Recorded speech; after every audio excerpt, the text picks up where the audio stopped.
Tennessee, according to Brad Crawford of 247Sports, who's good at this, has Tennessee finishing second in the SEC East, facing Penn State in the Citrus Bowl. Now, the Citrus Bowl would make me think that there's a loss to Alabama in there or another loss. Obviously, finishing second in the East, I would think would be to Georgia per Brad.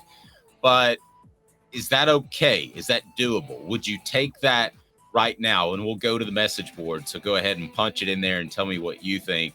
Would you take second in the East right now, Penn State in the Citrus Bowl? Today's tough question brought to you by Bassey Lawn and Garden. Man alive, it's worth the drive. Bassey Lawn and Garden has buying power that will replenish your industrial or commercial mower fleet, also residential as well. Man alive, it's worth the drive from Nashville, Chattanooga, or Knoxville there in Cleveland, Tennessee. Bassey Lawn and Garden brings you today's tough question. Should Tennessee fans, Caleb, take second in the East right now, Penn State in the Citrus Bowl? What say you? Yes, because I've said for a while, I think this is going to be a bit of a drop-off here. And so if you go 10-2, play Penn State in the Citrus Bowl, I think that's I think that's actually worth it at that point. I will say this. I don't know how, I was reading Brad Crawford's post yesterday, and so he has Georgia in the playoff, Alabama just in a New Year's Six Bowl not going to the playoff. I don't know how those would be the only two SEC teams in. Like if Tennessee goes 10-2, they're going to be in a New Year's Six Bowl. Am I right? Like I don't see a 10-2 SEC team being left out. Well, they were pretty close. I don't think they would be left out, but they were pretty close. We have, if not in the playoffs, the season is a bust. And I'm backing that up. Caleb Calhoun, here's what I have for your answer. I am absolutely stunned and surprised. You would say that's okay. Citrus Bowl is not okay this season. So you're taking a definite loss to Georgia, which I get it, and you're taking the Citrus Bowl, which means Tennessee's going to lose another game, maybe two. I don't know who that would be other than Alabama. The schedule shapes up really nicely for them, and they're going to take out the frustrations with South Carolina. I can promise you that. John said this year has so many ifs. Guys, what are we doing? Caleb, what are we doing? The bar has been raised. I'm not saying that they should be in the national championship game, but I'm a little disappointed in you, Caleb. I'm a little disappointed in John because he's the first to answer. But, man, I think Tennessee's at the point now, especially with this schedule, you should expect to be right in the running where you were with the college football playoff this year, right about that 5-6 team, maybe 4, maybe you make the playoff. And you should be in an Orange Bowl type of game. And I'm surprised, Caleb. I'm surprised, disheartened. Tennessee hurt is the word I am, Caleb. This stings deep down. Tennessee right now is where Clemson was with Taj Boyd, not Deshaun Watson. They're almost whatever you want to say about Deshaun Watson. Nico Iamaleava, character aside, I'm not talking character aside. I'm not talking character on this. Nico Iamaleava is when Tennessee reaches the next step with Deshaun Watson. But I think that's this year. No, so because maybe that's where you and I differ. I think that's this year. I think he's the starter by the end of September. I've said that before. John says Caleb's a realist. If he's a starter by the end of the year, by the end of September, that means Joe Milton's going to start a few games. I mean, there's going to be a little bit of a growing pain. I think Deshaun Watson started some games as a freshman with Cole Stout in 2014. He took off in 2015. So I'm saying Tennessee takes off. I've been saying they take off in 2024, not 2023. That has been my MO. I'm sticking with that. By the way, I haven't changed at all. You talk about disappointed in me. I call for a national championship in 2024.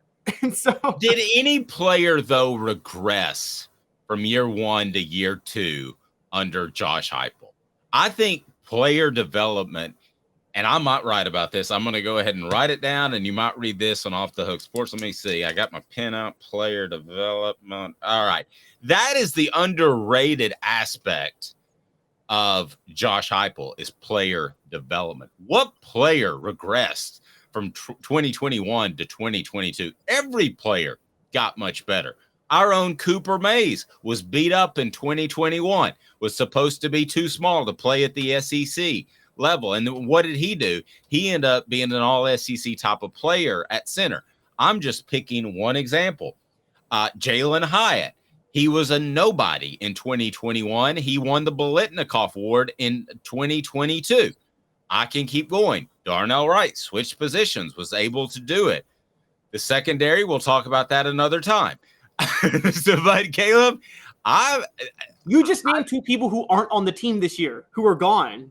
Well, I got Coop in there. But no, you're right. But I have no reason to think that Joe Milton won't take another step. I believe that Nico will take another huge step in the offseason from being a high school stud to a college contributor. One way or the other, I believe that Tennessee in the quarterback position will absolutely be as good as they were last year. And I know that's saying a lot. They'll either throw a lot of slants and underneath stuff and occasionally hit the deep ball with Milton. The game plan will change a little bit because he's so accurate across the middle and on the intermediate routes, or it'll be Nico's.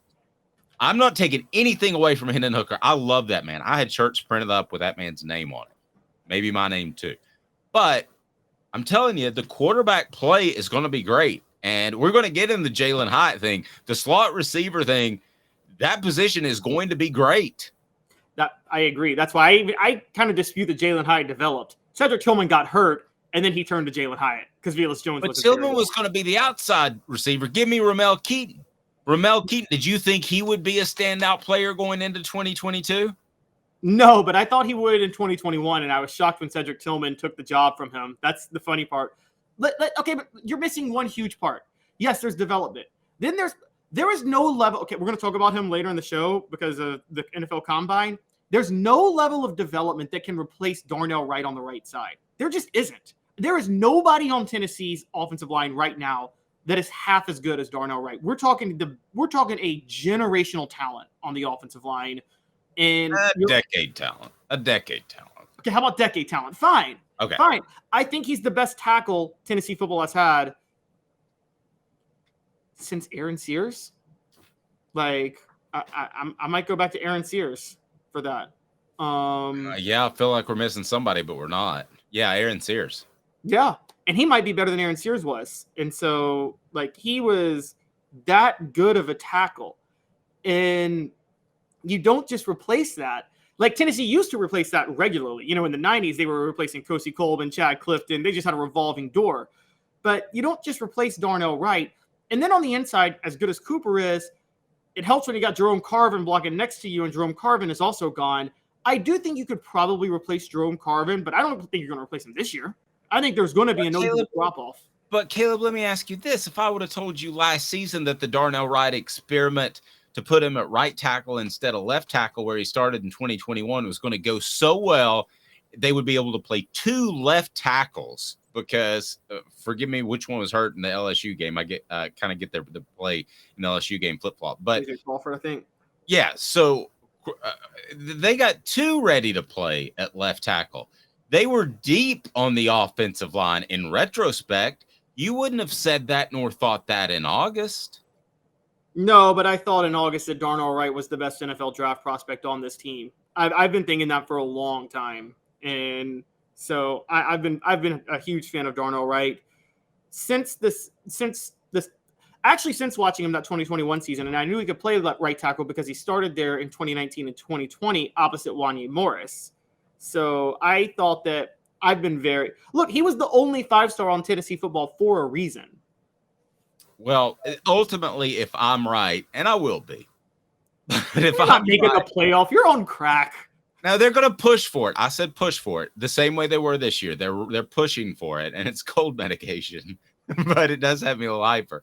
So, but I mean that's true. I can show you the Alka-Seltzer Fizz. Nothing like Hooker's on drugs. Yes. So, but I listen, the development has to happen on the defensive side. I kind of cheated the code a little bit and went on the offensive side. And listen, Squirrel White's going to take a big step, and they're going to get fantastic production from some of the guys that came in the transfer portal. But ultimately, if I'm right, we talk about Darnell Wright. I actually think there's as much concern for replacing a Byron Young and those, some of those guys. I mean, Darnell Wright's special, don't get me wrong, but as far as a true playmaker on the field, I would rather have an A-plus defensive end edge rusher as opposed to an A-plus offensive tackle. I can take, in this offense especially, I can take a B or B-plus offensive tackle because I'm getting the ball out of my hands. You got to show me who the pass rush guys are going to be. You've got to show me, as you pointed out so many times, the second level of pass coverage and the defensive backs.